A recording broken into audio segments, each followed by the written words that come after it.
Hi everyone, this is Karen Ngo from the Haskayne School of Business, and I just finished my final semester abroad at Singapore Management University. Today's video is intended for students who are thinking about studying abroad one day but aren't really sure if they should. I'm here to convince you why you must go abroad, Singapore edition. First, I'm going to go into why you should go abroad and how it can help you in your personal and professional development. Second, I'll talk about why Singapore is a great destination for those who want to go abroad one day. Next, I'll go into 4 easy steps you can take to go abroad. And lastly, we'll recap everything and the main takeaways. Part 1. Why you should go abroad. Many of you might be having some of the same thoughts that I did back in my first year, which is, should I really go abroad one day? Some reasons might be wanting to travel to a foreign country, gain new independence, or learn a new language. For me, it was a mix of wanting to travel more and stepping outside of my comfort zone to see if I could adapt to an entirely new environment on my own. I also wanted to go abroad one day because I wanted to develop more of my international exposure and skills. Furthermore, you can learn so much by going abroad and getting exposure to how different cultures work. When I interviewed 5 C-suite executives for my leadership blog last year, I found that all of them had something in common. And yes, it was international experience. Charles Duncan, the CFO of WestJet, went to Guam and then spent 13 years across Asia. Richard Koh, the CTO of Microsoft Singapore, worked for HP in Silicon Valley before he was recruited over to Microsoft in Redmond and then came back to Singapore. Sherian Varghese, the regional VP of Oracle, was actually working in Africa, the Middle East, Asia, and India. Rola Dager, the president of Cisco Canada, grew up and fled Lebanon to come to Canada where she thrived. And lastly, Rob Peabody, the CEO of Husky Energy, was part of a high potentials program that put him in many different countries, including Singapore. So clearly, going abroad was very special, and there was something going on here. Not only does going abroad prepare you for executive leadership roles, but you'll also develop highly demanded skills that are important in today's globalized economy. First, you're going to learn how to communicate in other cultures. For example, I learned it's important to be aware that people may not speak up as much in Asian cultures. So as a leader, you need to actively seek feedback from your team. You also develop your teamwork skills by learning how people work differently. For example, compared to back home, Singaporean students spend a lot of time on discussions and talking things out.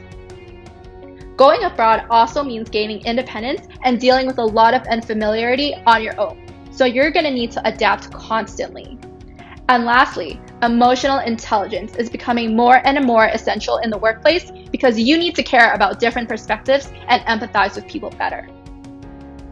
So, when it comes to going abroad, you and your parents may have some concerns about it because I know mine did.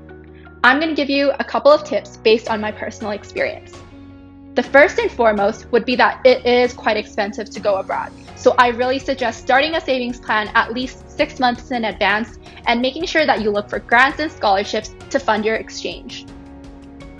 Also, some people get homesick, and miss their friends and families. I would suggest starting small. You could try going somewhere closer for a shorter amount of time and see how you like it. For example, in 2017, I went to Japan for a group study that was only 3 weeks long. And then after that, I realized 3 weeks was really not enough time for me to fully embrace the culture and interact with the locals. So that is why I decided to go for an entire semester in Singapore afterwards. You can also coordinate trips with your friends and family to visit you. For Singapore, I plan to go abroad with my friends who spent the entire semester with me studying at the same university. I also got my boyfriend, brother, and cousin to come visit me, so it was never a dull moment. Another thing is that we are super lucky to have great tools like Skype or WhatsApp, so you can really keep in touch with your loved ones while you're abroad. Now that you've found a good reason to go abroad and have some ideas to address some of your concerns, I'm going to tell you why Singapore is a fantastic choice. First of all, English is one of the national languages, so you won't have to learn an entirely new language. Except, Singlish is pretty interesting and may get some getting used to. Secondly, Singapore is a very safe country with strict rules and low levels of crime. A lot of my exchange friends from Europe loved how they could get around the city without having to worry too much, even at nighttime. Singapore is also in a very central location, and you have plenty of chances to travel to other countries like Indonesia, Thailand, or Vietnam because flights are super cheap. And thirdly, Singapore is a place of opportunity and growth. Many of the APAC headquarters of companies like Facebook and Microsoft are in Singapore, and there are also very many plans for expansion, so you have a lot of potential here. Another reason why you would love Singapore is simply because of how aesthetic it is. It's super clean and the infrastructure is amazing. There are so many cool places to visit, and you can make your friends back home very jealous. But most importantly, the food scene in Singapore is spectacular. There's just so much variety in the types of cuisine that you can get, and it's also very affordable. If you go to hawker stores or hawker stalls, you can get an entire meal with main and side dishes for under $5 Canadian. So by now, I really hope I've piqued your interest in going abroad. So let's go into 4 easy steps you can take to get started. Step number 1. Do your research about the different programs that are available. Think about which countries you're interested in learning more about and talk to other students who have gone abroad. Also, take a look at the partner universities that you can attend based on your faculty and program, because they can vary. Step 2. Apply by the deadline and complete your interview.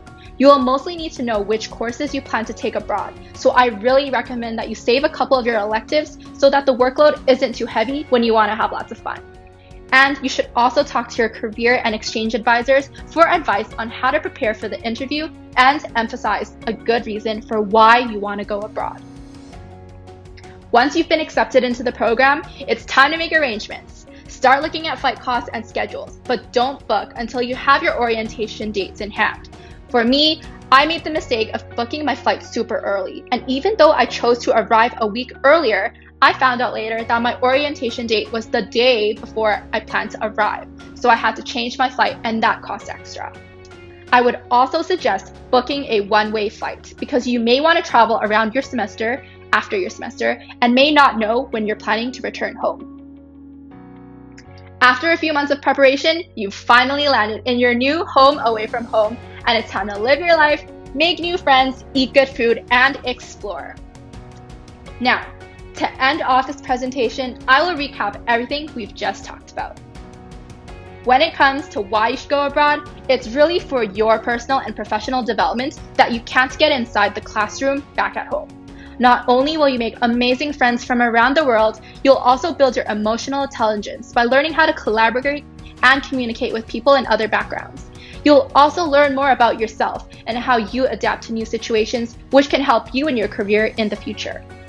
To conquer your concerns about going abroad, the most important thing is plan in advance, whether it's saving up money or getting your parents and family on board. So when choosing where to go, like I said, Singapore is a great destination because of how easy it is to live there, how beautiful it is, and how delicious and affordable the food is. And lastly, these are the 4 steps that you can take to get started. Going abroad for my final semester was one of the best decisions I ever made because of how much fun I had. So I highly recommend it to every university student out there because you will surely not regret taking this leap. And it's a perfect time to do so when you have so much more freedom than when you're graduated and adulting. Thank you very much for listening to this presentation, and I really hope that it has convinced you to go abroad one day. If there are any questions, please check out my website, karenism.com, for more details. Have a great day!